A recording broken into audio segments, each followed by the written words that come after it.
Equipado com nova tecnologia, James Cameron busca respostas para mistérios antigos nunca antes desvendados. Isso é incrível. Até agora.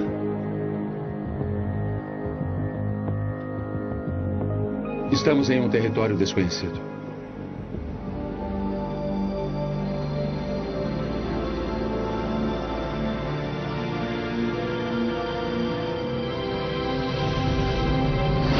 Os últimos mistérios do Titanic.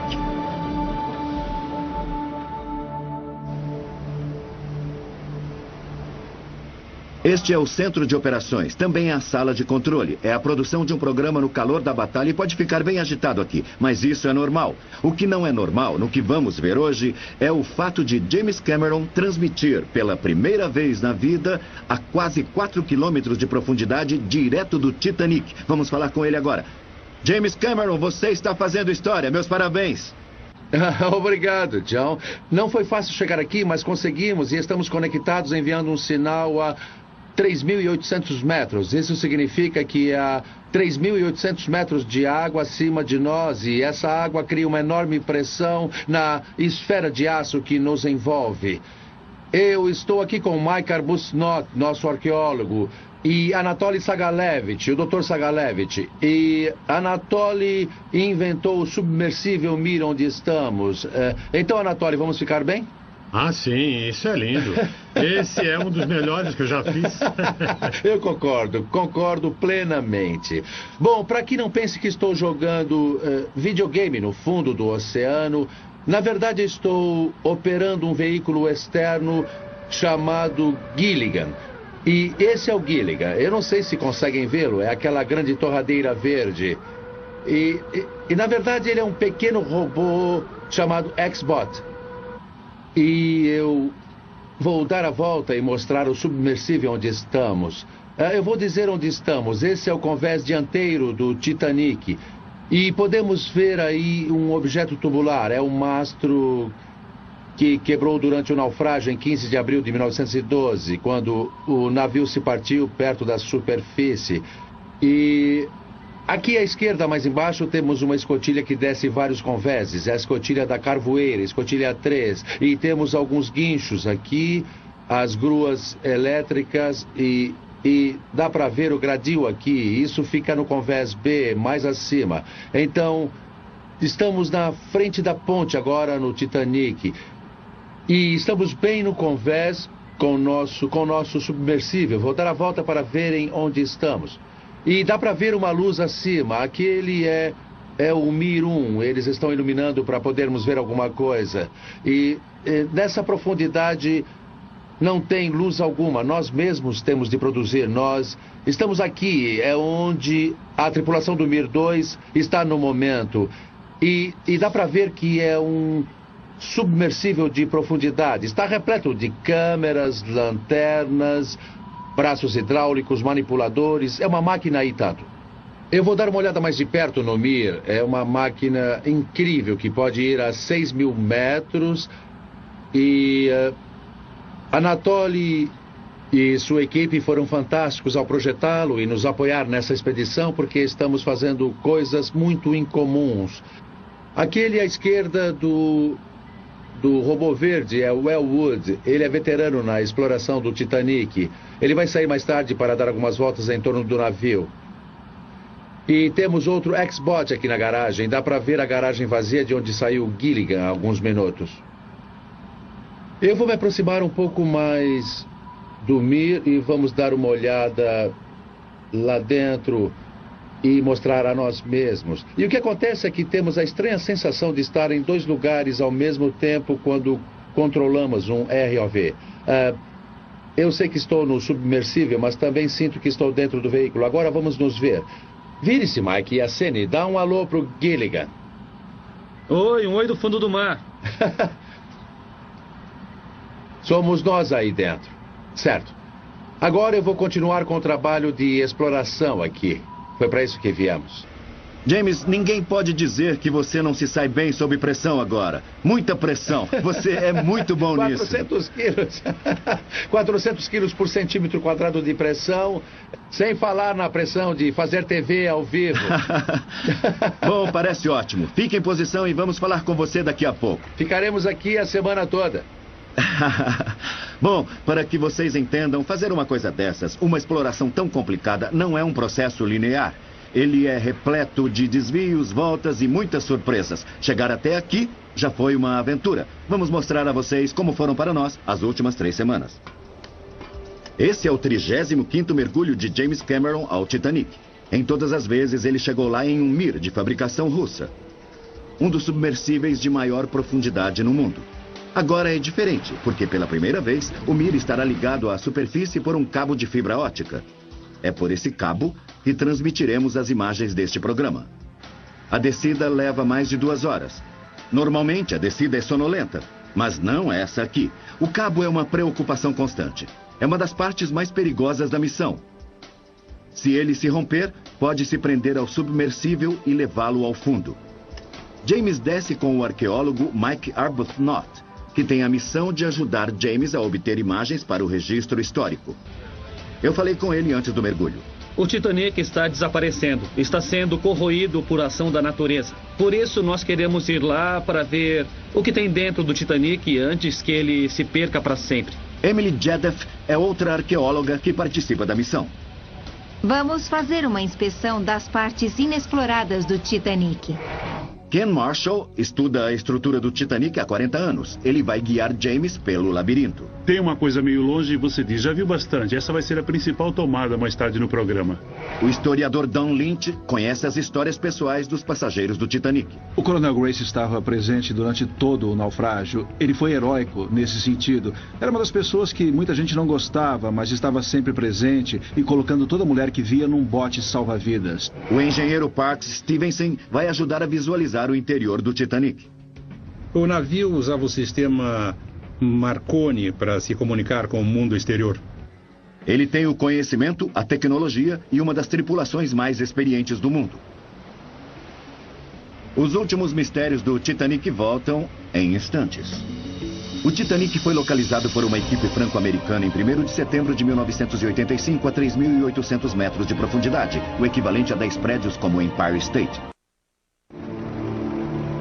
Os equipamentos técnicos foram desenvolvidos separadamente ao longo de 9 meses antes da expedição, mas James e a equipe só conseguiram instalar os sistemas nos submersíveis 3 semanas antes da data marcada. Primeiro desceram ao navio e testaram a comunicação. Um trajeto de 2 horas e meia que James fez muitas vezes, mas nunca com um cabo de fibra ótica de mais de 4.000 metros. O cabo do submersível é ligado a um dos botes infláveis do navio, chamado de ribs. Os ribs ficam alinhados com o Keldysh e permitem que o som e a imagem sejam transmitidos para o centro de operações. Para receber as imagens de dentro do Titanic, há 3 links separados que devem funcionar ao mesmo tempo. É um incrível feito tecnológico. A peça que ainda não foi testada é o link de fibra ótica do submersível até a superfície. Essa operação é extremamente delicada e arriscada. A fibra ótica passa dentro de um cabo com resistência de 220 quilos. É uma faca de 2 gumes. O cabo é fraco o bastante para romper se o submersível de 18 toneladas sofrer um solavanco. É forte o bastante para travar o sistema de propulsão e longo o bastante para ficar totalmente embaraçado se for solto rápido demais. Durante um dos testes, a 2 quilômetros de profundidade, o pior aconteceu. Temos um problema, gente. O cabo parece ir para cima, mas ele não devia dar voltas assim. É difícil dizer, já devíamos ter uma resposta, mas não temos. Não é uma situação boa e eu acho que cometemos um erro. Parece feio. Eles não se preocupam mais com as imagens, e sim em lidar com uma situação potencialmente perigosa para a equipe do Mir. Formou-se um laço em torno da traseira do Mir e prendeu. O cabo não vai romper. Essa é a parte perigosa. Ele tem um componente de aço. Acontece que, se ele dobrar, vai enfraquecer o sinal. Perde-se a comunicação, o vídeo, mas ainda está preso. Controle de operações, tem alguém ouvindo? Controle de operações. Temos que acompanhar de perto quando começarem a voltar para a superfície. Vamos puxar o cabo rapidamente para evitar que ele se enrosque no submersível e cause um problema ainda maior. A única coisa que o submersível podia fazer era voltar à superfície. O desafio de conseguir imagens em tempo real de dentro do Titanic ficou bastante claro para James Cameron. Bem, fizemos história até certo ponto. Até um ponto em que fomos e tivemos um laço em cima de nós. Eu vi na câmera da cauda, eu vi descer, tentamos sair do caminho e eu literalmente vi ele descer, chegar perto da asa e se prender lá. Foi péssimo. No navio também há problemas com as comunicações via satélite. O sinal caiu. Estou vendo.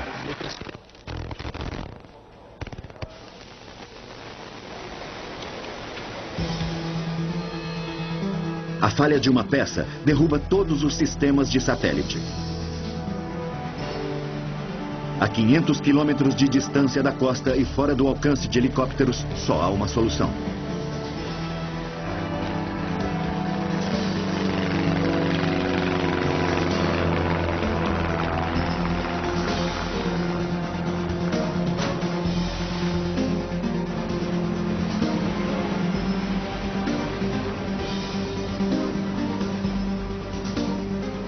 Se isso pode acontecer em 2005, imaginem a situação desesperadora do Titanic, quase um século atrás, quando a comunicação era feita por um transmissor de código Morse.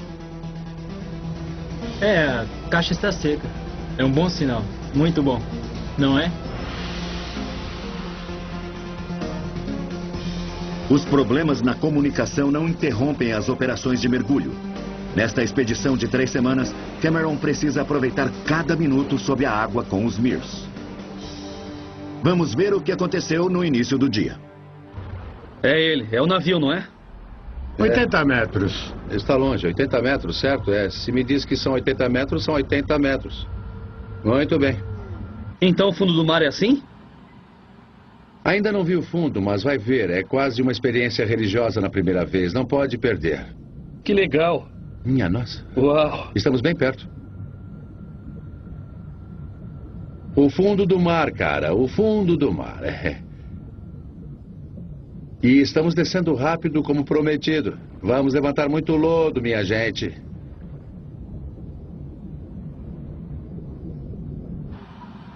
É só seguir a trilha e vai chegar ao Titanic. Todas as trilhas levam ao Titanic. O que vamos ver? Vamos, passe a câmera. Eu vou lhe mostrar.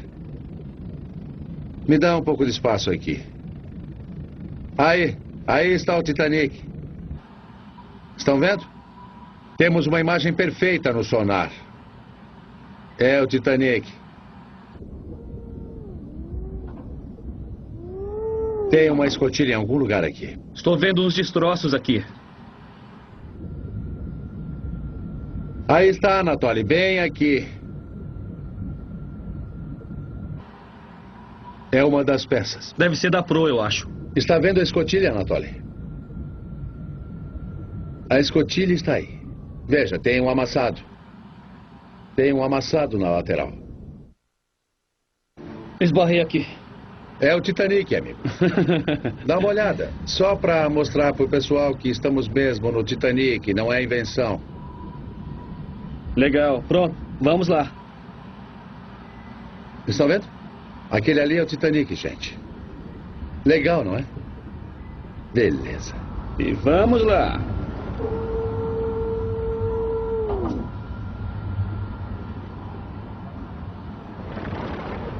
Vamos assumir a posição na proa. Vamos dividir a grua na proa com vocês. Vamos pela direita, vocês vão pela esquerda. Depois faremos uma diagonal sobre os alojamentos deste bordo. É uma leve diagonal no outro sentido, na sua direção. Vamos precisar de espaço.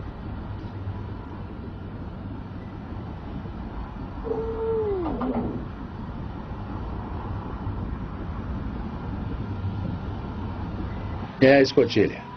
Essa é a escotilha que vimos no meio dos destroços. É exatamente ela. Dá para ver lá dentro. Muito bom. Essa é a base do mastro.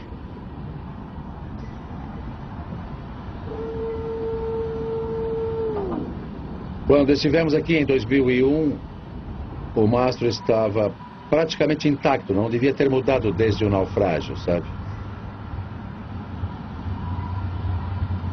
Dá para ver que ele cedeu. Ele está encostando a bombordo da escotilha 3. Essa é a escotilha 3 da Carvoeira. E essa é a porta da guarita elevada. Foi por aí que Frederick Fleet teria saído para ficar de vigia naquela noite. Bem aí. Isso. Pode ter sido a última pessoa a passar por essa porta. Com certeza foi. Iceberg! Vem à frente! Iceberg à frente! Tudo a esse bordo! Tudo a esse bordo! Quando o iceberg foi visto, o Titanic ia diretamente para ele. Este bordo! O alerta do vigia evitou o impacto frontal. Mas o navio de 46 mil toneladas acertou o iceberg de lado. Não foi um grande buraco que provocou o naufrágio do Titanic, mas uma série de perfurações no casco de aço que permitiram a entrada de grande quantidade de água. O Titanic fora construído com várias câmaras estanques. Ele foi projetado para resistir à inundação dos 2 compartimentos dianteiros, ou de quaisquer outros 4. Mas o iceberg abriu os primeiros 5 e o Titanic foi condenado.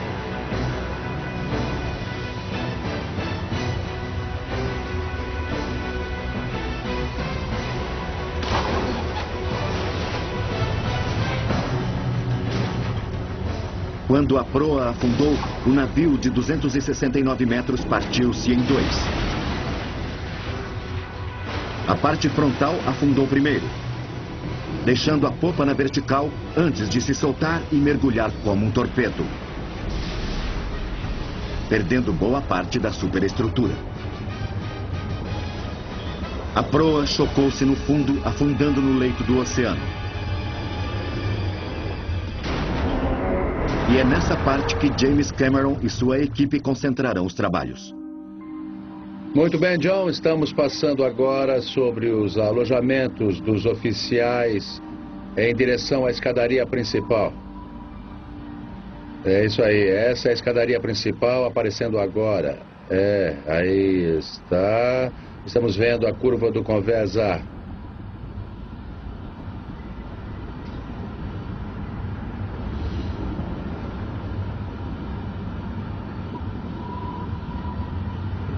Muito bem, vamos liberar os robôs. Estou tirando o Gilligan da garagem dele. O cabo de fibra ótica está mostrando resultados. Vamos saindo e... Muito bem, pronto para seguir. Vamos descer a escada agora. Vamos descer 6 convéses. Direto pela beirada. Assim. Isso. Aqui havia uma bela escada de carvalho. Ela descia, estamos no convés superior, ela descia pelos convéses A, B, C, D e ia até o convés E. Esse é o nosso elevador principal que usamos para subir e descer no navio. Ele permite o acesso a todos os convéses do Titanic. De certa forma, é uma bênção. O destino da escadaria sempre foi um mistério. Era a peça central do navio e talvez o item de maior opulência. Por meio dela, os passageiros mais ricos do Titanic, membros da alta sociedade da Europa, Estados Unidos e Canadá, faziam sua grande entrada no restaurante. Este era o local para ser visto. A escadaria do Titanic era, na minha opinião, o maior destaque de toda a decoração interior. Ela ia desde o convés superior até o convés F. A parte mais elegante da escadaria ia do convés superior até o convés E. São 6 convéses. Ela era feita de carvalho inglês e belos balaústres em ferro fundido dourado e bronze até na parte de baixo. Devia ser espetacular ficar no convés superior e olhar para baixo até o convés E, através dos 6 convéses. Claro que não existe mais nada disso hoje. Tudo desapareceu. O destino da escadaria sempre foi um mistério. Inicialmente, pensou-se que teria desabado para o centro do navio, mas não há sinal dela. Ainda existe muita madeira preservada no navio. Por isso, surpreende que uma estrutura tão sólida não esteja mais lá. Eu acredito que toda a escada de madeira tenha se elevado, deixando só a fundação. E essas vigas são apenas partes do domo que caíram quando o navio bateu no fundo. Toda a madeira se levantaria e nada a seguraria, porque ela foi projetada para ficar no lugar por efeito da gravidade. Nos deparamos com isso por acaso quando fizemos o filme. Inundamos o set e a escadaria se soltou e flutuou. Acabou criando um risco muito grande porque estávamos no set e tudo aquilo se mexia debaixo de nós. Foi assustador. Enquanto isso, eu quero perguntar ao Don se algum sobrevivente disse alguma coisa, se existe algum relato da escada se soltando em um pedaço. Bom, não em um pedaço. Jack Thayer pensou ter visto a proa do navio sair na água e pode ser que seja a escadaria. E um dos sobreviventes foi achado boiando num pedaço da escada quando foi recolhido. O relato não revela o tamanho dessa escada, mas não poderia ser muito grande porque só tinha ele e o outro homem em cima. Pelo menos é um registro que mostra o aparecimento da escada, mas não é certeza. Interessante, mas deixou um grande buraco com certeza. Ah, sim. John, estamos agora a bom bordo do navio. Eu estou controlando o Elwood e Mike está com Gilligan.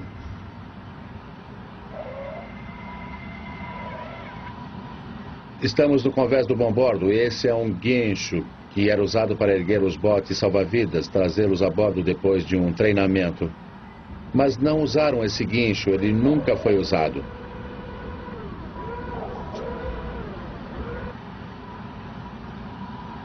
Esses são os alojamentos, dá para ver as janelas, algumas ainda têm vidros. Incrível. Vejam só. Eram cabines de primeira classe. Eu vou me aproximar da janela para vermos o vidro. E se olharmos à esquerda, vamos ver toda a extensão dos alojamentos do Titanic. Aí está, vai até a ponte. Estamos aí porque os botes ficavam nesse lugar e, é claro, durante o naufrágio, esse foi o local onde houve a confusão naquela noite.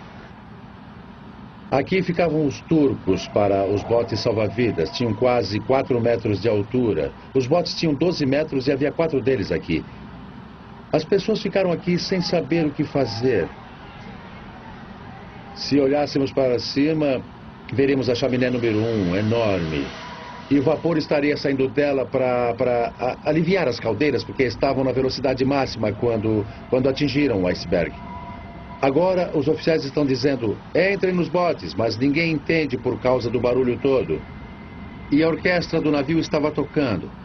Eles estavam aqui, do outro lado. Estão ouvindo ragtime. É leve e alegre.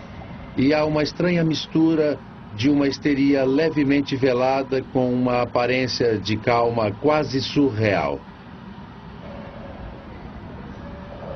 E os passageiros vão saindo, são reunidos no convés pelos oficiais e orientados a entrarem nos botes, mulheres primeiro. Mulheres e crianças primeiro. E eles não querem ir. E eu vou lhe mostrar por quê. Vem aqui na beirada e olhe para baixo. E é isso que devem ter visto, a escuridão total. Atenção! Todos devem entrar nos botes. Por enquanto, peço que apenas mulheres e crianças entrem. O navio estava a 6 andares acima da água. Era noite de lua nova e parecia frio, escuro e desolado lá embaixo, enquanto estava quente e confortável no navio. Se eu virar aqui... Certo. Então, na verdade, houve um sentimento de negação nessa hora. Ninguém aceitava. Bem aqui é onde ficava o bote 6. O bote 6 estava pendurado no turco. Pode baixar! Pode baixar! O que é incrível sobre o bote 6, que é onde estamos agora, é que tinha muita gente envolvida na história daquela noite, nesse bote. Muitos acreditavam que o Titanic havia sido feito com materiais inferiores, mas o aço em seu casco não era diferente dos navios comerciais da época. Só encouraçados usavam aço mais forte. O bote 6 é um dos mais interessantes pelas pessoas que estavam nele. Lá estava Frederick Fleet, que foi o primeiro homem a ver o iceberg, o vigia. Iceberg! Bem à frente! Havia Robert Hitchens, o marinheiro que estava no leme no momento da colisão. E também Molly Brown, a milionária de Denver que ficou famosa no naufrágio do Titanic pelo modo como comandou o bote salva-vidas quando estava na água. O major Arthur Pitchen, de Toronto, desceu por uma corda quando pediram que entrasse no bote no último minuto, porque precisavam de ajuda extra. E ele estava prestes a completar 63 anos quando fez isso. Havia diversas mulheres muito fortes, a filha de um deputado da Virgínia Ocidental, havia diversas militantes sufragistas da Inglaterra e, entre elas, a filha do homem que fundou a loja Saks, na Quinta Avenida. E elas tiveram uma grande briga com Hitchens quando estavam na água, porque ele não queria resgatar mais ninguém, ele não queria voltar ao navio e recolher mais pessoas. Embora não tenham feito isso, essas mulheres assumiram o controle do bote, sob o comando de Molly Brown, antes do fim da noite. Há um pedaço da corda que foi usado para baixar os botes. E aqui tem uma peça na qual se enrolava a corda para ir soltando aos poucos e não deixar o bote cair com força na água. Os botes eram lançados manualmente. Eram os marinheiros e as cordas, a antiga. Vamos adiante, vamos ver o local onde a banda do navio tocava. Estamos indo para onde estava o bote 8. Ele estava aqui, à direita. Também foi um bote interessante, tinha a Condessa de Rhodes. Era uma bonita nobre que assumiu o controle do bote. Há vestígios do turco aqui. É o único que sobrou aqui na popa. E ele foi quebrado pelas enormes forças quando o navio afundava. Tudo ia sendo arrancado. Estamos sobre o turco. Dá para ver ele agora, vejam só.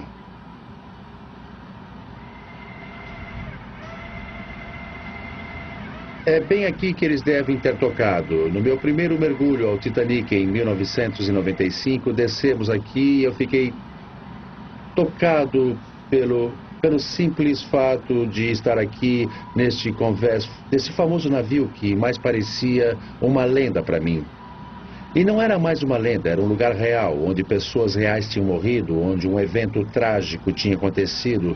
E o fato de olhar para esse convés enferrujado, que não se parecia com nada, e saber que esse foi o lugar que a banda do Titanic tocou, teve um efeito enorme em mim. Um dos aspectos únicos do naufrágio é o fato de que a banda do navio saiu para o convés e tocou durante todo o tempo. Nunca se ouviu falar em nenhum outro desastre desse tipo de heroísmo, de músicos mantendo as pessoas calmas, tocando ragtime e, em seguida, belas músicas. Há uma dúvida se no final eles tocaram Near My God to Thee. Alguns dizem que tocaram Song Do Tom. Eu acredito que tocaram Near My God to Thee, mas a versão britânica, porque muitos britânicos disseram que ouviram essa música e o Wallace Hartley, o líder da banda, tinha dito uma vez que se estivesse num navio afundando, essa seria a música que tocaria. Por isso acredito que foi isso que ele fez. Todos os músicos morreram e o corpo de Wallace Hartley foi encontrado. Quando ele foi sepultado na Inglaterra, tinha mais gente no enterro do que moradores na cidade. O público ficou emocionado com a história. Em um mergulho anterior, nós entramos na Sala Marconi. E, Pax, por favor, explique o significado dessa sala. Bom, o transmissor Marconi era a voz do navio. Se não fosse pela capacidade dos operadores entrarem em contato com outros navios, ninguém saberia que o Titanic estava afundando e todos poderiam ter morrido. Eles não teriam como pedir auxílio e o Carpathia não teria ido resgatar os sobreviventes. Muito bem, vamos dar uma olhada na Sala Marconi agora. Estamos diante da porta que vai nos levar à Sala Marconi. Vamos entrar agora, dar uma olhada e tentar responder algumas perguntas que ficaram em aberto desde nossa última expedição aqui.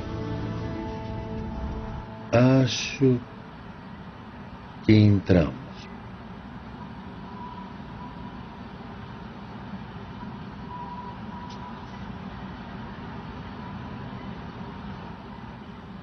Esse é o dínamo, que tem um motor. É um misto de motor e gerador. E bem na frente está o painel de controle que Parks quer ver. Parece que ainda está inteiro. E veja os reguladores. É incrível. Dá para ver a chave olha e só a da esquerda isso. está fechada. A da direita está aberta. A da direita está aberta, mas faz sentido. Essa é a corrente de entrada e a outra é de saída. Eles transmitiram até o final. Está na posição da noite em que afundou.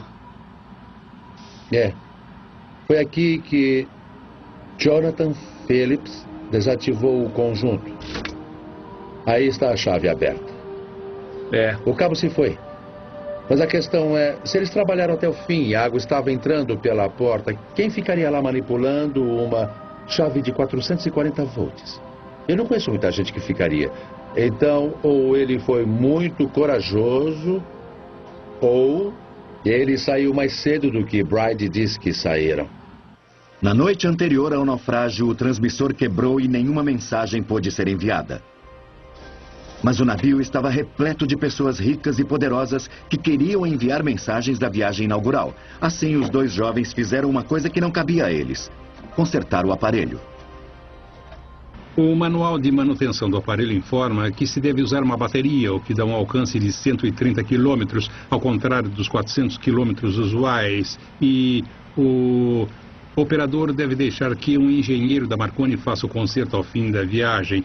Mas Phillips e Bride passaram 6 horas naquela sala silenciosa, tentando descobrir o defeito. Eles acharam um curto na bobina secundária do transformador, arrumaram, montaram o aparelho, testaram e o transmissor estava como novo.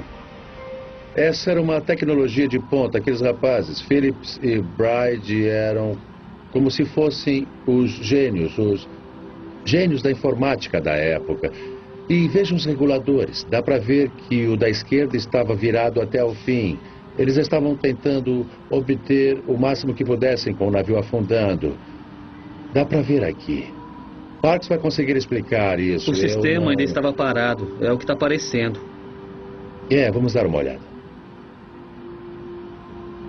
Foi para isso que viemos aqui. Tem alguma coisa aí. Tem alguma coisa escrita. Aí, volts. Volts, isso mesmo. Vejam só. Legal. Parte das inovações tecnológicas do Titanic está aí. É verdade. E uma coisa que tornou a história tão forte foi o resgate. As pessoas que foram salvas. Os 703 sobreviventes foram salvos por causa dessa máquina. E hoje estamos numa era sem fio. Tudo é sem fio. Todas as comunicações. Mas esse foi o primeiro aparelho sem fio. O início do século passado também foi uma era sem fio. Essa tecnologia fascinava.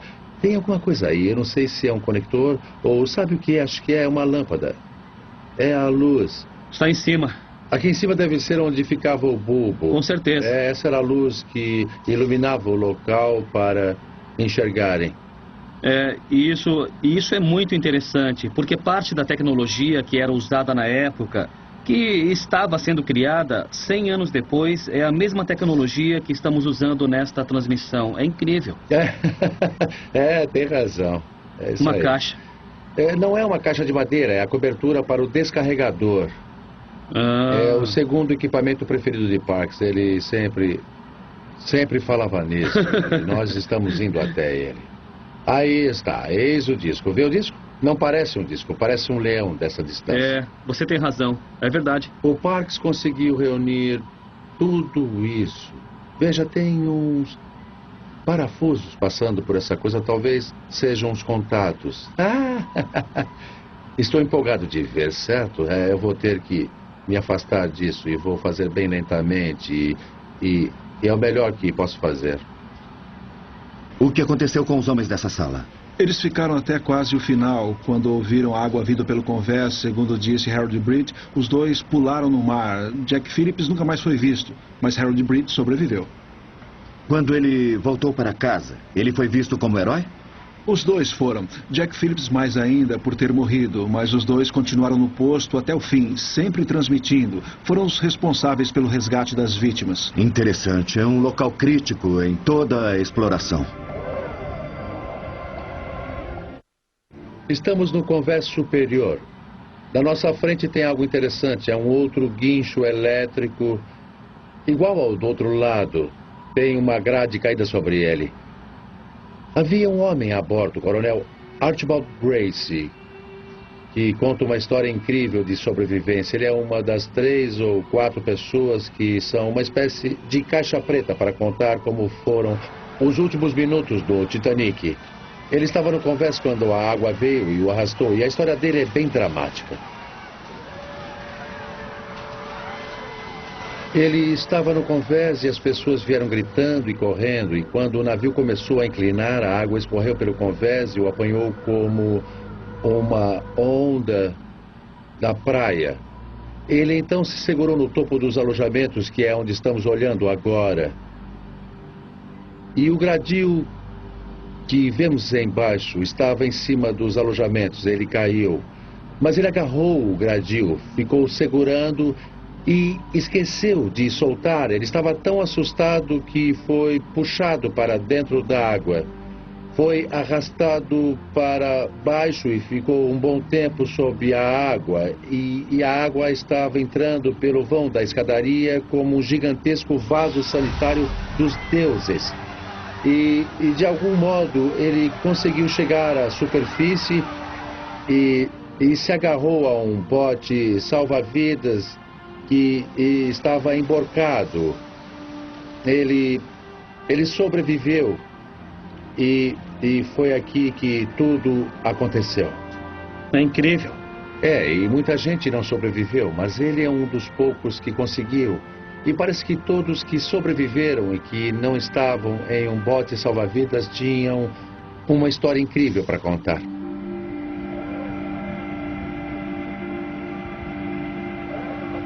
Ei, John, o que vemos aqui é o quarto do Capitão Smith. Essa é a banheira dele.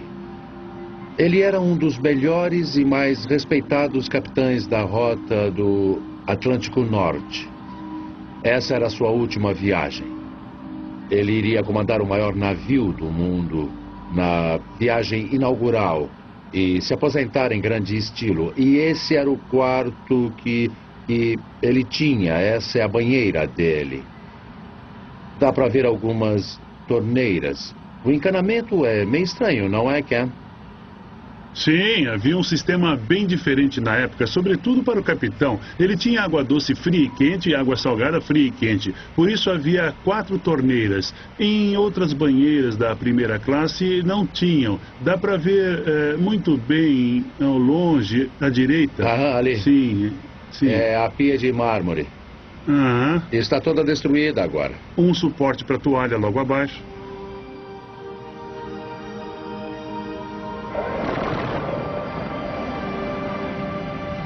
Vamos voltar ao fundo do mar, ao Titanic, para ser mais preciso. James Cameron está lá. Ei, John, nós avançamos para a ponte e pode ver que está bem destruído aqui. Dá para ver o canto, era uma espécie de rodapé ali. Esse seria o contorno da casa do Leme. Eu vou dar a volta aqui e podem nos ver lá embaixo no convés dianteiro. Aquela luz é nossa, é onde o Mir está. Diante de nós está uma das poucas coisas que reconhecemos na ponte. É o telemotor. Eu vou chegar mais perto.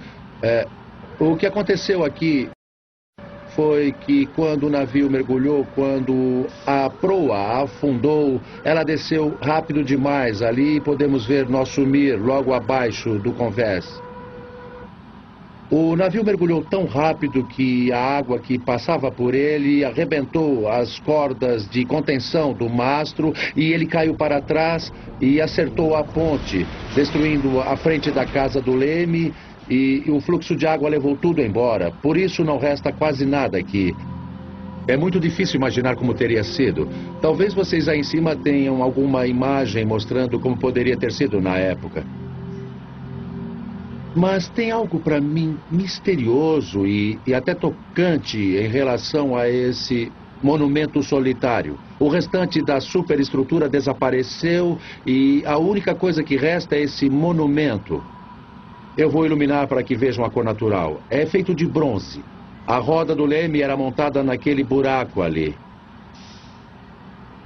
E agora Gilligan está bem no lugar em que o marinheiro Hitchens estava, no leme do navio, mantendo um curso direto para Nova York. Foi então que ele ouviu o sino da guarita elevada ser tocado 3 vezes.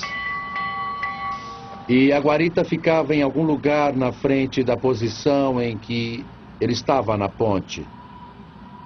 E quando os vigias ligaram, quando Frederick Fleet ligou, o oficial Moody atendeu ao telefone que ficava na parede. Foi quando ele ouviu o Fleet dizer: iceberg à frente. Tem alguém aí? Pode falar. Iceberg, bem à frente! Entendido. O primeiro oficial Murdoch, que era o oficial em serviço, eu não acho que ele tenha esperado o telefone tocar quando os vigias ligaram. Acho que ele já sabia o que estava acontecendo, já estava tomando providências. Ele deve ter corrido para uma porta que ficava bem aqui, onde estão esses cabos emaranhados.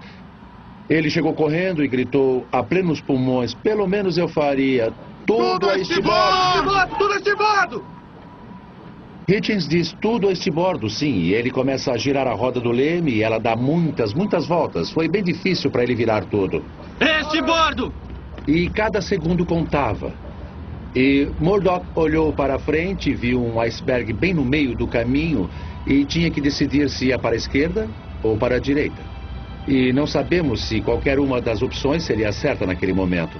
Eu imagino que Murdoch era um sujeito muito frio e suportou o fardo da decisão nas 2 horas e 40 minutos seguintes, que foram os últimos momentos de sua vida. E ele deu a vida tentando salvar pessoas.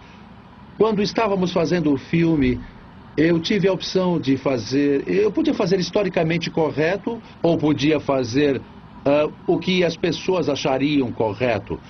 Seria historicamente correto numa ordem para estibordo. Tudo a estibordo! Tudo a estibordo! O timoneiro virar o navio para bombordo, para a esquerda. Naquela época seria assim, eram chamados de comandos de leme. E gira a roda do leme para estibordo, o leme virava a bombordo. Estibordo! Assim, o comando tudo a estibordo, na verdade, virava o navio para bombordo. E muita gente que pensou ter conhecimento náutico me enviou cartas. Não paravam de mandar. Estou tentando esclarecer as coisas agora. Nós fizemos certo.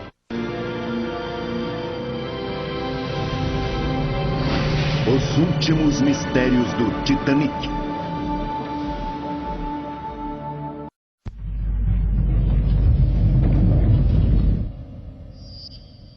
Nós estamos de volta com os últimos mistérios do Titanic e James Cameron continua sua exploração do navio. Vamos falar com ele neste momento. James, onde é que você está agora? Estamos no convés de estibordo, olhando para trás, e na nossa frente temos um turco que era usado para baixar os botes salva-vidas. E dá para ver o parafuso de bronze.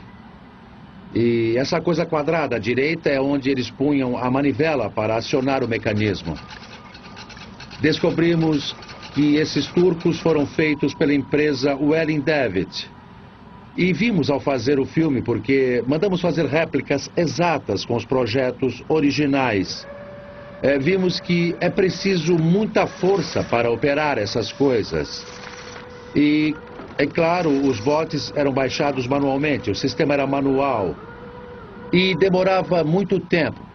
Esse é um local interessante, talvez o mais interessante historicamente nesse convés, porque foi aqui que o primeiro oficial William McMaster Murdoch, lutou tanto para lançar 3 botes salva-vidas do mesmo local. Ele lançou o primeiro bote no meio do naufrágio, e o bote desceu com 12 pessoas.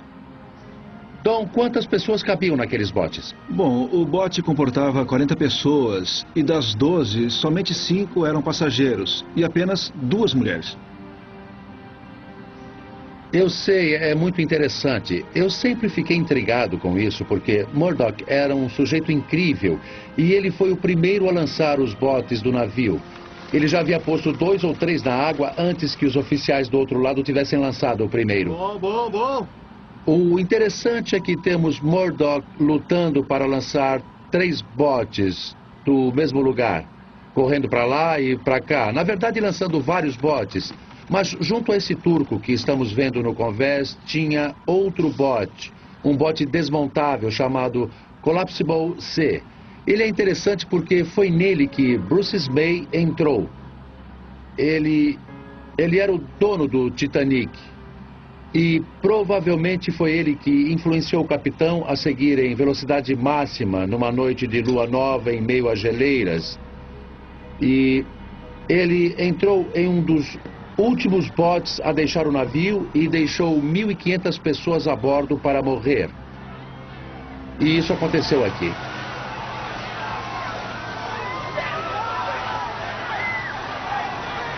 Esses botes eram pesados, não era? Quer dizer, eram muito pesados, não é mesmo? Sim, com certeza. Eles eram feitos com olmo, que é uma madeira muito densa, e cada um pesava 2 toneladas, mais ou menos. James, houve um fato dramático aí, não é? Você tocou num assunto interessante, porque eles puseram os primeiros 2 botes na água, e Murdoch se virou e olhou por essa escada. Já não existe mais agora. Mas dava para olhar para baixo. Vamos ver se consigo mostrar. Dá para olhar para o convés logo abaixo, por esse lugar que era uma escada. Não existe mais.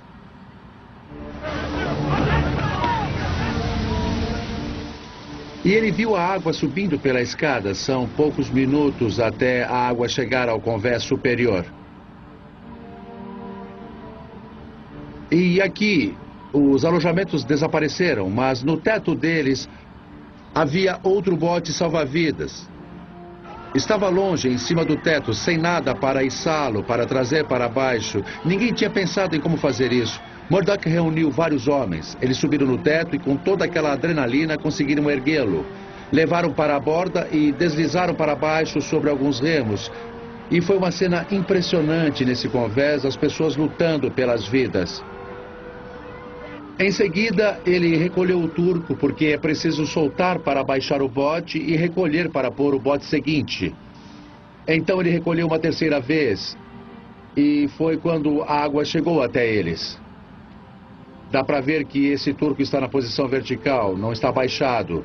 E segundo os relatos, a confusão era total. Centenas de pessoas viram que os 2 últimos botes iam ser lançados, e todos se juntaram em torno deles. A tripulação teve que fazer um corredor de isolamento para passar as mulheres e então houve violência. Os oficiais tiveram que dar tiros e tudo mais. Mas a tripulação ficou com a pior parte. Escuta, Dom, você lembra quantos tripulantes havia e quantos morreram? Eu acho que havia 700 tripulantes e, pelo que me lembro, 560 deles morreram. Logo à frente, senhor! Olá! Está vendo algum movimento? Verifique para ter certeza.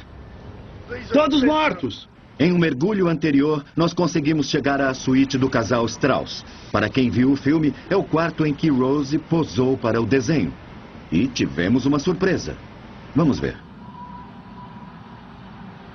Isso leva para o quarto dos Strauss, mas não sei se vale a pena. Parece bem ruim por aí.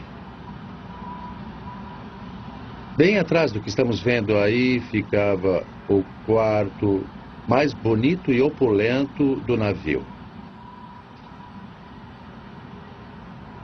E é o quarto que usamos como modelo arquitetônico para o quarto de Jack e Rose, para a suíte de Rose no filme. Certo. Aí está o quarto.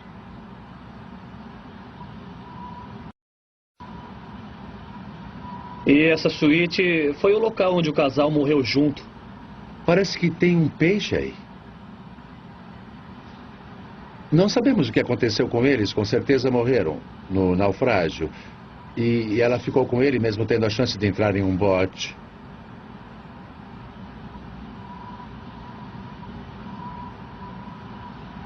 Bom, acho que estamos na cabine dos Strauss. Estamos dentro da cabine, sim.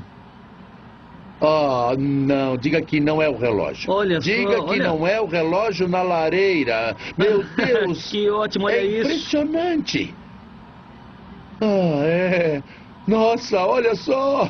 É uma lareira. É uma lareira. Não é possível que tenha um relógio aí. É. Diria. Vejam. Que legal. Ah, esse é o relógio que mostramos no filme, porque nos baseamos em fotografias da cabine dos Strauss. Você tá brincando. É o relógio. Não brinca. Fantástico.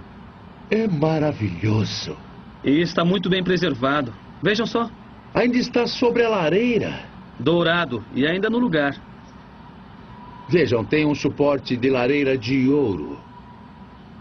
Tem um trabalho em madeira que deve ser teca ou outra madeira de alta qualidade. Minha nossa, vejam isso. O ouro. As decorações de ouro. Minha nossa, é essa cabine. Essa é a cabine. Nós fizemos essa cabine. É onde Jack desenha Rose perto da lareira. Não brinca. É o mesmo local. Aí ficava o espelho. Nossa. Isso é demais. O que é essa coisa aí? Esse é o candeeiro de ouro. Havia um de cada lado da lareira e esse caiu. Não, para quem não sabe, quem não. foram os Strauss? Isidor Strauss foi o fundador da loja Macy's e eles ficaram famosos no naufrágio porque ela não o abandonou e os dois morreram juntos. Estavam casados há 40 anos e ela disse, eu vou para onde você for. Dá para ver a hora? Eu acho que pode ser talvez... Não estou conseguindo ver direito.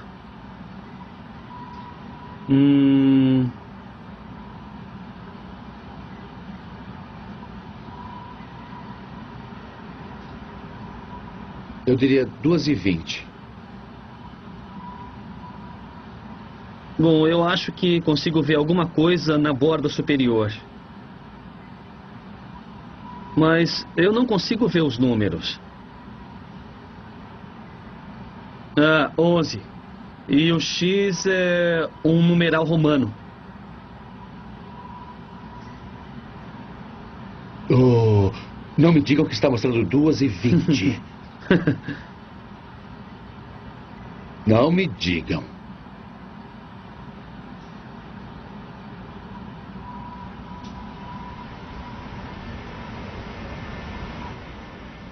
Pessoal, eu tenho uma pergunta. James já esteve aí antes, mas nunca viu essas coisas. Por quê? Na verdade, ele não foi tão longe no lado de este bordo. Ele chegou bem perto em 2001. Mas como puderam ver, parecia muito arriscado ir aí com todos os cabos soltos. Ele não tentou. E foi um pouco mais ousado agora. Bom, essa é a recompensa. Enorme. É. Estão tomando todo cuidado. Podemos ver a tinta branca. Com certeza estamos na C57 agora. Ali no fundo ficava o banheiro. Um pouco abaixo da portinhola. Está vendo isso? Essa é a sala de estar e aquele ali é o quarto. Lá está o candeeiro. É verdade. Essa é a borda da lareira. Tem decorações em ouro. É. Trabalhadas na madeira. Olha só aqui, ainda estão... É. Tem uns ornamentos em bronze recobertos com ouro. Anatoly, esse é o quarto que usamos para o filme Titanic. É esse quarto onde Jack, perto da lareira, desenha Rose no sofá. É nessa cabine. Ah, aí está, aí está. O departamento de arte vai gostar. Eles fizeram com perfeição. Eles acertaram. Olhem só. Vejam o caranguejo subindo ali. É. Que maravilha, olha só. Com certeza lá. Tem um pequeno ornamento. Olhem só. Não sei, é uma peça montada ali ou como será que fizeram? Parece que foi entalhada e pintada. Acho que foi entalhada e depois pode ser que pintaram, ou então folhearam a ouro. Folhearam a ouro. É uma possibilidade. Esse quarto devia ser frio.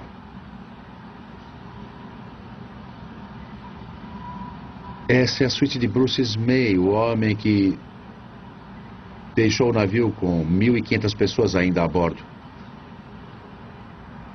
Estamos na suíte olhando a lareira. Muito bom. Para aí. Não é incrível o design dessa faixa ainda ali? Pequenos toques de elegância. Dá quase para sentir as mãos da pessoa que fez isso. Certo. As novidades estão acabando aqui. Ainda tem uns detalhes da madeira ali.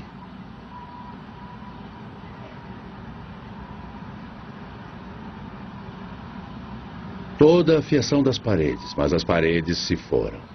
Eu estou aqui com Pax Stevenson, um dos peritos em Titanic. Pax, eu notei que tem usado o computador. O que você está fazendo agora? Carreguei um programa no notebook chamado Navigator. É uma reconstrução computadorizada do navio, mostrando todos os recintos. E na medida em que os robôs vão entrando nesses lugares, eu vou acompanhando cada movimento para saber onde estamos e também para manter o espectador orientado. E onde está o James nesse momento? Ele está perto da cabine A20, que acredito ser a cabine de Lucille Duff Gordon. Excelente. Bom, com isso esclarecido, vamos voltar ao James. Aqui tem... É um espelho que caiu de um lavatório. Esses são os restos do lavatório. Esses são os restos de uma cama Pullman. Vamos ver. Ali. Vamos ver se está indicado. Tem alguma coisa ali, vamos para lá. Mas antes eu... quero... Certo. Eu quero ver outra coisa. Aquilo é uma prateleira para colocar objetos pessoais. Já tinha visto isso. Está bem aberto em cima. Olha! Olha! Nossa, olha só! Que beleza! Agora podemos ver como eram as janelas, Bonita! Nunca se sabe quando o Titanic vai surpreender. Te fazer um agrado. É muito bonito. Preciso fazer isso direito, porque Parks vai fazer uma reconstrução disso no computador. Eu estou vendo ele deitado. Eu vejo a cabeça do cão aqui, o olho, a orelha. É celta, veja só. E lá está o nariz. Nossa! Ele dá a volta. Aí está a cauda, as patas traseiras, as dianteiras. Parece um lobo. Parece que estou fazendo uma visita e essa é a cabine de Lucille. Com certeza é a cabine dela. Eu estou usando ampliação máxima e não estou indo muito longe. Não sei se... Nossa, isso é lindo. O único problema é que estamos gravando com essa câmera. Mas consegui boas imagens. É a cabine do Cosme, Lucille? Ficou bom. A suíte mais cara do Titanic custava $3.300. Na época, um americano ganhava em média $500 por ano. A passagem de terceira classe custava $33. Uma pergunta a quem quiser responder. O Titanic afundou, mergulhou 4 quilômetros e o vidro nem sequer trincou. Como isso é possível? Podem me dizer? Eu posso explicar. Bom, quer dizer, é incrível quando um navio afunda, como as coisas se igualam, a água penetra em diferentes lugares e parece um terremoto. O piano vai estar virado do outro lado da sala, enquanto um pequeno ornamento vai continuar em cima da lareira depois do terremoto. O mesmo acontece no naufrágio de um navio. Você vai encontrar coisas muito delicadas, totalmente intactas, e outras coisas que deveriam ser duráveis vão estar em pedaços. Esse é um exemplo perfeito. Um exemplo perfeito. Se essa seção inundou, então no momento em que ele bateu no fundo, a água em torno desse objeto agiu como um amortecedor. E houve um efeito de amortecimento hidráulico que protegeu peças como essa. Interessante. E você sabe se esse vidro é muito espesso? Sim, é relativamente espesso. Tem pelo menos 6 milímetros de espessura, talvez mais. Isso foi antes de existir vidro temperado, o que torna mais impressionante. 93 anos depois, e vejam só. É realmente uma grande surpresa. dá para ver um mecanismo concorrente que ajudava a erguer e abaixar o vidro. Tem um gancho à direita para abrir em 3 posições diferentes e pendurar... Esse é o Don. ...roupas nele. Tem 2 de cada lado. Que navio incrível. É, dá para ver bem. Isso é fantástico. O bom e velho Titanic representava o máximo naquela época. Isso é uma antiguidade e mostra onde os navios chegaram. O que pode nos dizer sobre esse bote? Porque parece que os Duff Gordons estavam nele.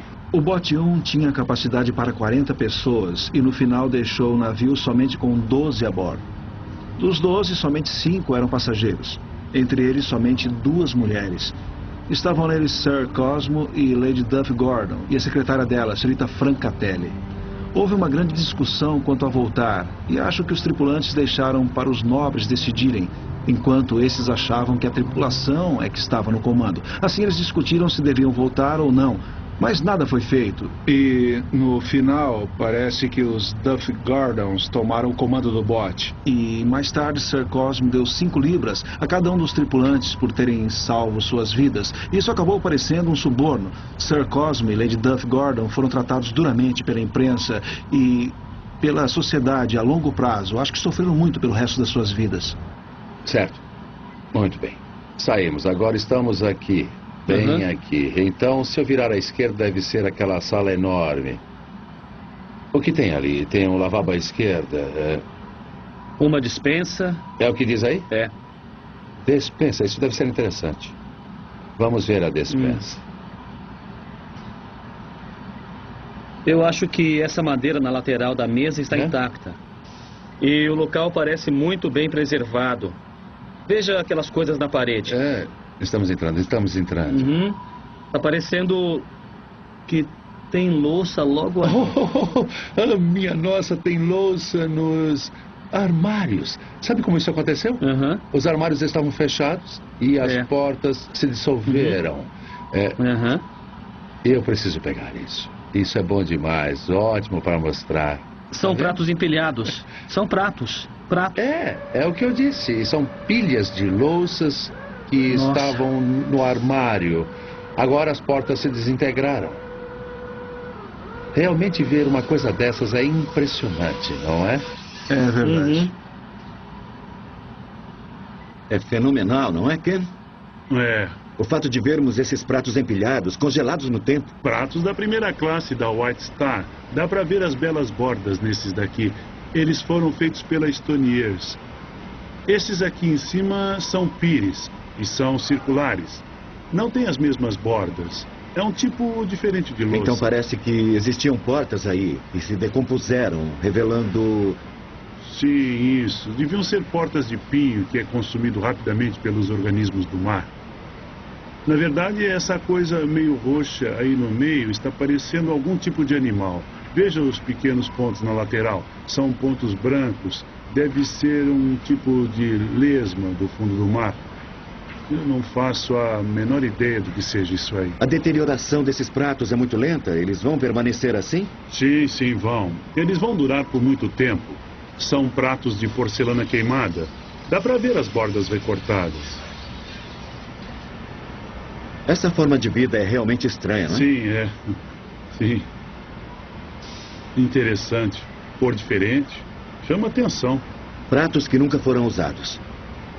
Eles costumavam ter padrão turquesa, às vezes chamado de wisteria.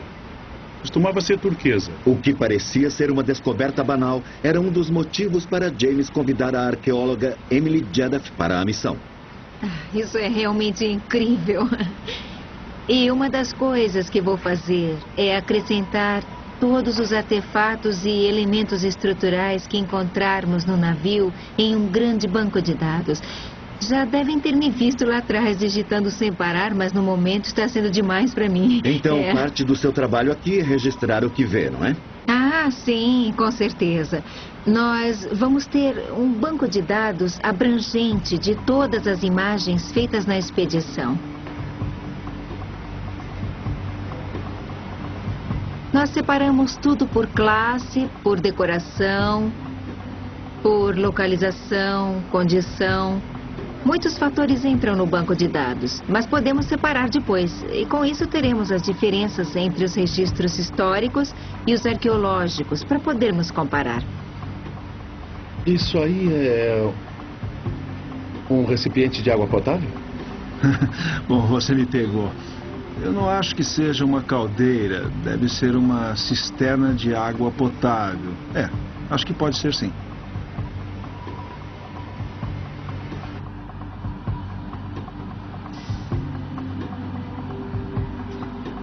A despensa é um bom lugar. Muita coisa aqui resistiu.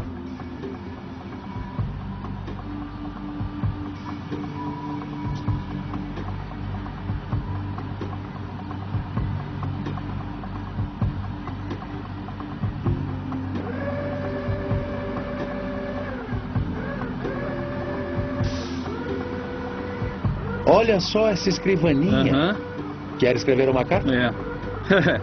Eu quero abrir essa gaveta para ver o que tem lá dentro.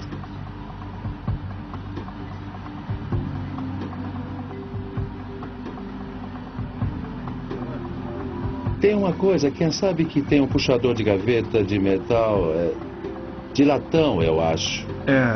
São puxadores de latão revestidos de níquel. As mesas são idênticas às da Sala Marconi. É realmente uma surpresa. Hugh McElroy era o comissário da primeira classe. Ele morreu naquela noite, mas ele também dividia o escritório com o almoxarife. Eles deviam fazer anotações e manter registros. Qualquer um deles teria usado a mesa. O passageiro preenchia o formulário do telegrama, pagava no escritório de solicitação e ele era enviado por um transportador pneumático para a Sala Marconi, onde os operadores transmitiam a mensagem, devolviam o recibo. Assim, os passageiros enviavam e recebiam telegramas no convés C, não na Sala Marconi ou no convés superior. Vamos ver o que temos aqui. Era aí que colocavam as mensagens. Não é demais? Enviavam aí desse lugar? Eu não sei se sabíamos que era assim. Eu estou falando de nós todos, da expedição.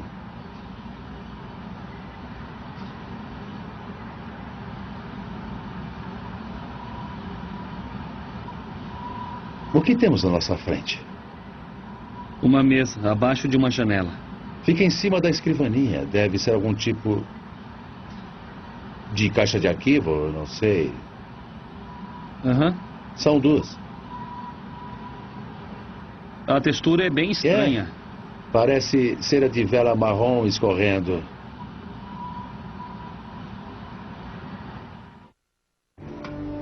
Cada um dos mergulhos que James Cameron faz ao Titanic revela novos detalhes que podem explicar como e por que ele afundou. Ele continua a descobrir fatos que mostram a escala gigantesca da catástrofe. Em 2001, ao se aproximar da proa do navio, Cameron descobriu algo surpreendente. Ei, veja só. O que é isso? É a porta de uma escotilha, eu acho. Ei, é a porta de uma escotilha. Nunca tínhamos visto isso antes. Dá para afastar um pouco? A enorme porta de metal estava fincada sobre uma escotilha no convés do Titanic. Cameron não imaginava como a porta veio parar tão longe do navio. A distância é tanta que nem dá para ver a proa dali. O submersível segue para a escotilha, onde a porta, agora a 80 metros do navio, estava presa. Embora boa parte da estrutura do navio tenha sido arrancada durante a descida até o fundo, a porta estaria presa com parafusos. Não há uma explicação óbvia para sua localização. Agora, 4 anos após a descoberta, Cameron volta ao local. Bem ali, Anatoly. Anatoly. É a proa. Essa é a peça. Nós vimos a frente dela. Não é a proa. Não é a proa. Acredite. Talvez. Certo. Pode ser a escotilha. É a escotilha. Eu disse que não era a proa. Ele agora imagina ter a resposta a esse mistério e quer explicar à equipe no Keldysh. Há uma observação forense interessante aqui. A porta da escotilha está intacta nas laterais. A escotilha em si tem um enorme amassado na lateral. Nada bateu na escotilha. A pressão hidráulica provocou uma explosão que arrancou os parafusos e jogou a porta para longe. Ainda digo que a única coisa que poderia ter batido aí era a grua da âncora na proa. Quando o Titanic se partiu em duas partes, a proa estava cheia de água e desceu como um torpedo. Ganhou velocidade ao longo de quase 4 quilômetros de água e, por fim, as 25 mil toneladas bateram no fundo a 40 quilômetros por hora. Cameron acha que a água dentro do casco foi lançada adiante com o impacto e arrancou a porta da escotilha. Isso é uma amostra das forças enormes que reduziram o maior objeto feito pelo homem até então a esse estado. Todos querem saber que tipo de perfuração conseguiu afundar um navio de 40 mil toneladas em menos de 3 horas. Todos que exploram o Titanic tentam localizar os verdadeiros danos causados no acidente, mas provavelmente nunca conseguirão. A proa do Titanic penetrou o equivalente a 6 andares no fundo do mar, escondendo a seção danificada pelo iceberg. Cameron examinou minuciosamente essa área em mergulhos anteriores, mas nunca achou nada que possa ter sido provocado no momento do acidente. Há um grande buraco na lateral do navio que muitos que mergulharam anteriormente achavam que podia ter sido causado pelo gelo. O gelo não provocou isso. Na verdade, as forças que fizeram essa abertura fariam o iceberg parecer um brinquedo. Assim como a explosão da escotilha, esse buraco foi causado pelo impacto do navio com o fundo, seguido por uma enorme erupção da água interna. E isso pode levar a uma nova investigação. Está vendo como o casco está dobrado para fora? Dá para ver a estrutura interna. Estamos olhando para trás, dá para ver a sala de caldeiras. Na verdade, podemos usar esse acesso para a sala de caldeiras em um outro mergulho. Cameron quer entrar em uma das salas de caldeiras que foi danificada por um incêndio. Ela foi arrancada. Eu não sei o que arrancou a frente. Outro fato pouco conhecido sobre o Titanic, e certamente os passageiros não sabiam, é que havia um grande incêndio na carvoeira, entre duas das caldeiras do navio. Ele provavelmente começou antes de o navio zarpar. Os bombeiros não conseguiram apagar e tudo o que os tripulantes podiam fazer era jogar o carvão em brasa nas fornalhas. Eles finalmente extinguiram o fogo na noite anterior ao desastre. Em seguida, cobriram a parte danificada com óleo preto para dar aparência normal à carvoeira. Mas 2 tripulantes mais tarde afirmaram que a antepara entre as salas de caldeiras 5 e 6 tinha entortado bastante. O incêndio ocorreu perto do local em que o iceberg atingiu o Titanic. Alguns historiadores acreditam que isso pode ter enfraquecido o casco e contribuído para o rápido afundamento do navio. O Titanic consumia 650 toneladas de carvão por dia. Mais de 300 homens operavam o maquinário e mantinham os fornos alimentados nas 29 caldeiras. Seus 2 motores estavam entre os maiores já construídos. Nossa próxima tarefa é descer por essa escotilha, que é a escotilha da carvoeira, e acho que estão vendo na minha câmera. Eu vou dar uma volta lá embaixo e seguir para o convés. E vamos tentar chegar a Scotland Road, que é um grande corredor que acompanha o comprimento do navio. Nunca foi visto. Depois de 1912, é claro. E vamos para lá agora. Muito bem, agora estamos oficialmente explorando. Scotland Road fica no convés. E é uma grande artéria com metade do comprimento do navio. Era o principal acesso para os alojamentos da tripulação. E não tinha nenhuma porta estanque ao longo de 140 metros.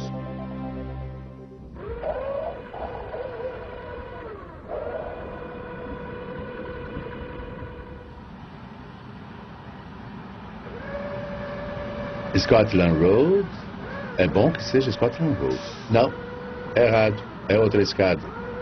Que pena. Nesta expedição ele voltou lá e conseguiu entrar. Há algumas escadas muito bem conservadas. Ainda tem um pouco de madeira do corrimão e dá para ver o ângulo do navio porque a câmera está nivelada. E podemos ver em que ângulo está a parte dianteira do navio agora. Eu vou tentar chegar a Scotland Road por aqui.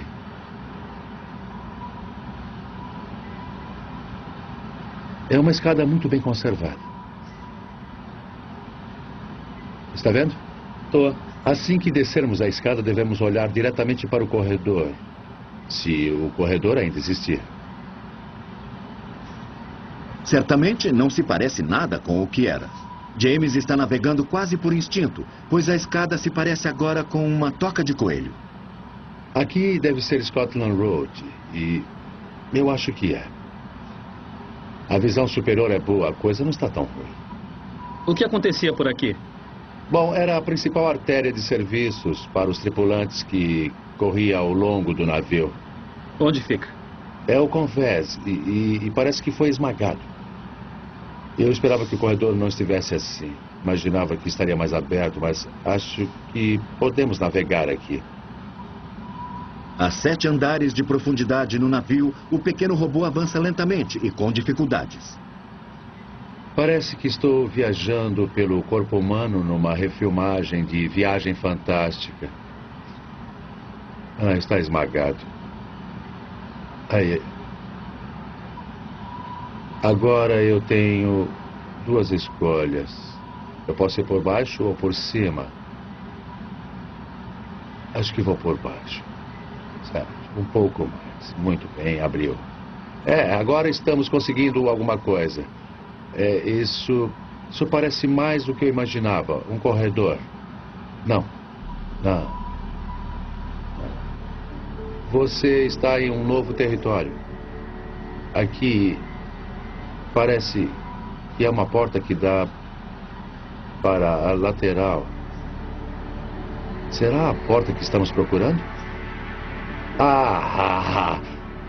Eis sua porta. Muito obrigado.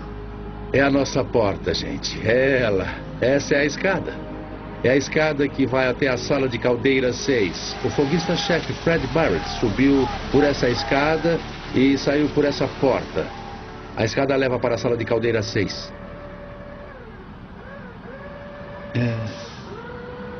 Essa coisa está cheia de destroços aqui. Mas o lugar parece realmente destruído.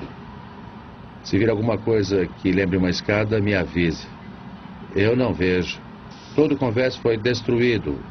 Eu esperava que pudesse me localizar mais. Veja a situação logo ali à direita. Não existe nada. Acho que esse corredor está se desmanchando. Veja só, veja como o metal está deformado ali. O piso caiu, despencou. Muito bem, o convés está desaparecendo, então não há muita coisa a perder voltando por aquela porta, se pudermos achá-la. Eu sei que já vimos uma escada aqui, mas não estou vendo agora. Lá está ela.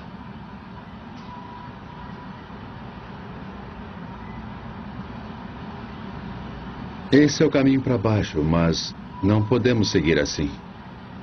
Parece meio complicado. É melhor sair daqui, porque se eu agitar isso mais um pouco, não tem corrente aqui que possa vir e limpar a água.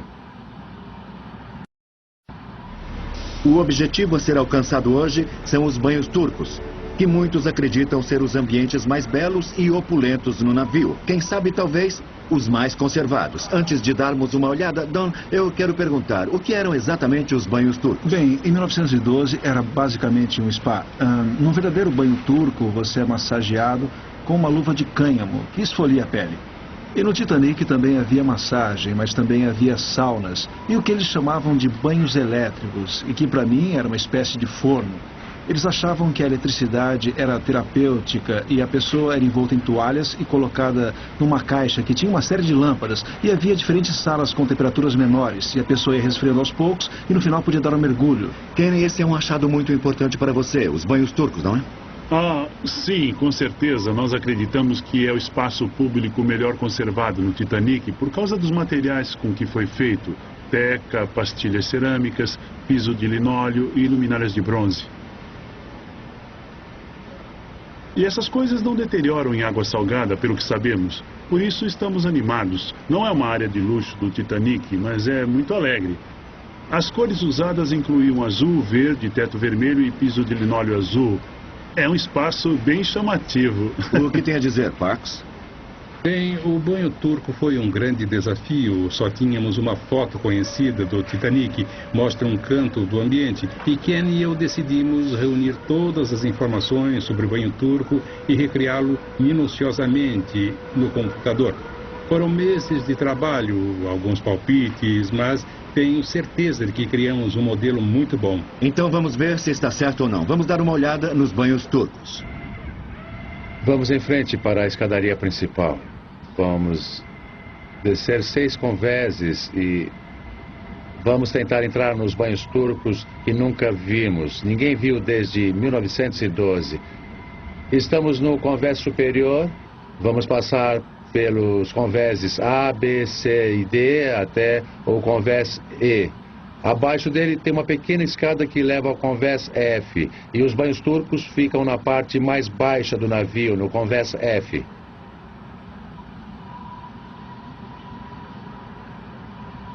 Isso parece uma caverna. Estamos em território desconhecido? Ah, é. Com certeza é um território desconhecido. O corredor para os banhos turcos fica à frente, à esquerda. Dá para ver as paredes de aço. Deve ser essa porta aqui. Vejamos. Se eu puder passar por aqui... Essa porta que estamos vendo? Essa é a porta, é ela. Podemos tentar entrar por ali. Mas está fechado ou só entreaberto? Parece que dá acesso a alguma coisa. Estamos no vestíbulo. Muito bom. Diga a eles que estamos nos banhos turcos e vemos os ladrilhos. Estamos nos banhos turcos e vemos ladrilhos. Perfeito. Olha isso. Vocês acertaram. Veja como está bem conservado. Ken acertou na mosca. A conservação desse lugar é realmente incrível. Inacreditável, veja só. Lá está uma das poltronas. Lá está uma das poltronas. Eu acho que essa é uma das cadeiras. Veja só, está intacta. Falando nas cadeiras do convés do Titanic, aí está uma delas. Inacreditável. Minha nossa. Certo. Tudo isso é teca. A teca está em condições quase perfeitas. Uma cabine para se trocar. Veja essas banquetas, estão viradas. Todas foram jogadas aí. Olha, o que aconteceu? Nossa, olha só. Obviamente, quando o navio afundou, a madeira absorveu água por causa da pressão. Ela ficou negativa e quando atingiu o fundo, eles viraram de cabeça para baixo. É provável que tenha sido isso. Foi o que aconteceu. Impressionante. Isso é impressionante. Veja sua decoração, está praticamente intacta.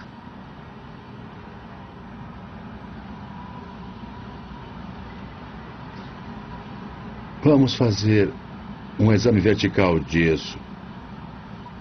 Minha nossa. Olha só. Inacreditável. Ken adivinhou. Ele adivinhou. Disse que estaria aqui. Isso é...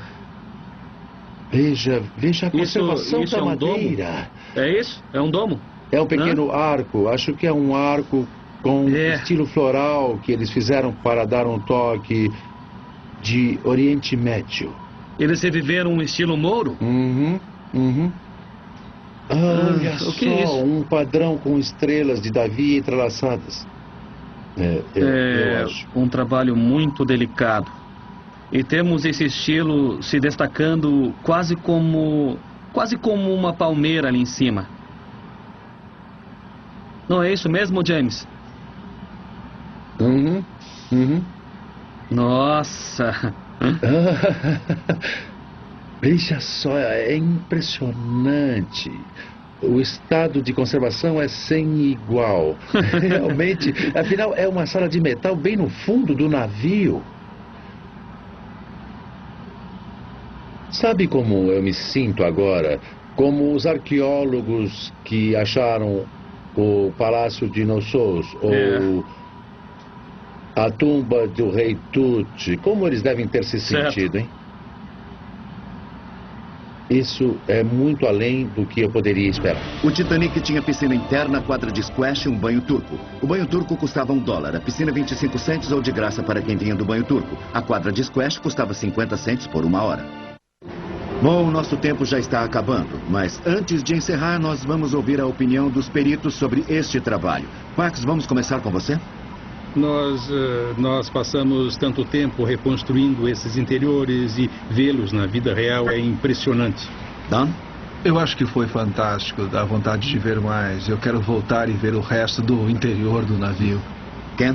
Eu gostaria de agradecer por dar a tanta gente no mundo a oportunidade, a chance de ver esse incrível navio. Emily, também foi uma grande viagem para você. Vem aqui, eu quero ouvir o que achou dessa exploração. Tudo bem.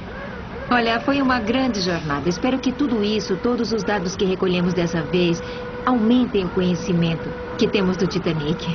Bom, eu e a equipe técnica aqui no Keldic, que trabalhou tanto para produzir esse programa, queremos nos despedir. Mas antes vamos ouvir a palavra final do homem que tornou tudo possível. James Cameron, quais são as suas últimas impressões? John, completamos o círculo, estamos aqui no convés dianteiro do Titanic. E se puder ver a imagem do meu robô, pode ver o mastro. Eu vou virar e ele vai para a ponte. E se olhar para a tomada do Mike, dá para notar como ele se quebrou. Dá para ver que o navio vai sendo consumido aos poucos pelo próprio peso. Essa é a porta da guarita elevada onde Frederick estava quando viu o iceberg. E, claro, ele viu tarde demais. O Titanic não estaria aqui não fosse por uma série de pequenos fatores que levaram àquela catástrofe. Mas esse é o local de uma tragédia. E o tratamos como um solo sagrado.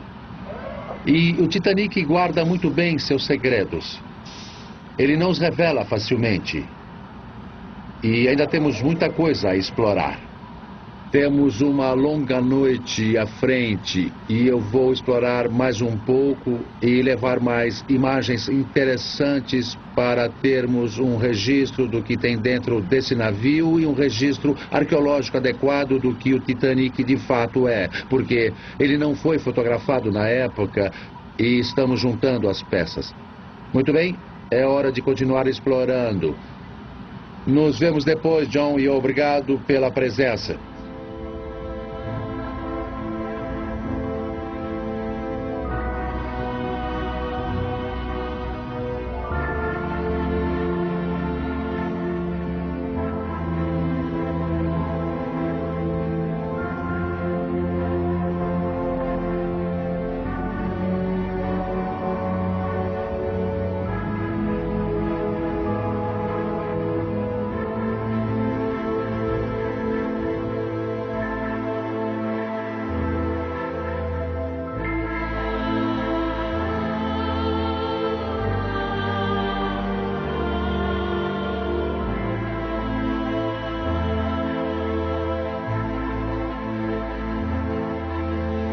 Versão brasileira, Clone.